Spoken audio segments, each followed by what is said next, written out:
اور بتوں کو سجدہ کریں، قبروں کو سجدہ کریں، درختوں کو سجدہ کریں، سورج کو سجدہ کریں، اس کا مطلب یہ ہے کہ یا تو اللہ کے پاس طاقت نہیں ہے یا اللہ چاہتا نہیں ہے۔ اب یہ جملے وہ کہتے تھے۔ آج بھی میڈیا میں بیٹھ کے ایسی باتیں ہوتی ہیں نہیں ہوتی، ایسے اسکالر آتے ہیں، لبرل باتیں کرتے ہیں اور اسی طرح لوگوں کا عقیدہ خراب کرتے ہیں، لوگوں کو جو ہے قرآن و سنت مسلک اہل سنت سے نکالنے کے لیے ہتھ کنڈے کرتے ہیں۔ اب آج بھی چند اللہ والے غمگین ہوتے ہیں جیسے سرکار مدینہ صلی اللہ علیہ وسلم غمگین ہوتے تھے۔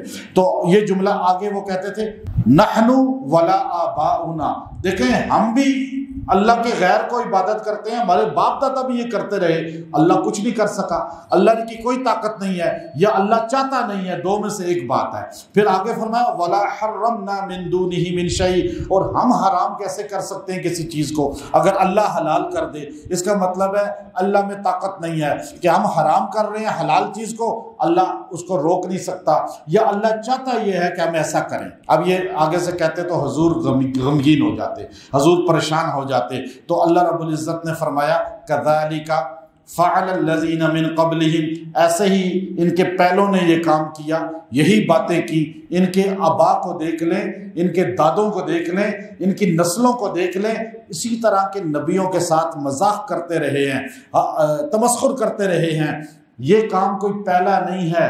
آج بھی جو دین کو مذاق اڑاتا ہے یا کسی بندے کو ذلیل پست کرنے کی کوشش کرتا ہے وہ اس سے عبرت حاصل کرے۔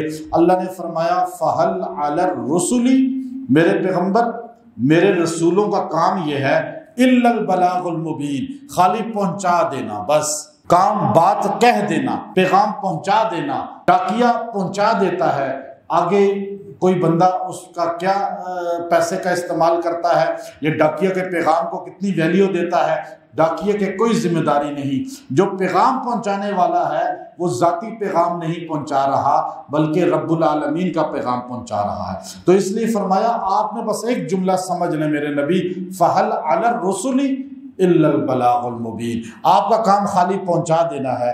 آگے یہ جیسی باتیں کریں ان کو پتہ چل جائے گا۔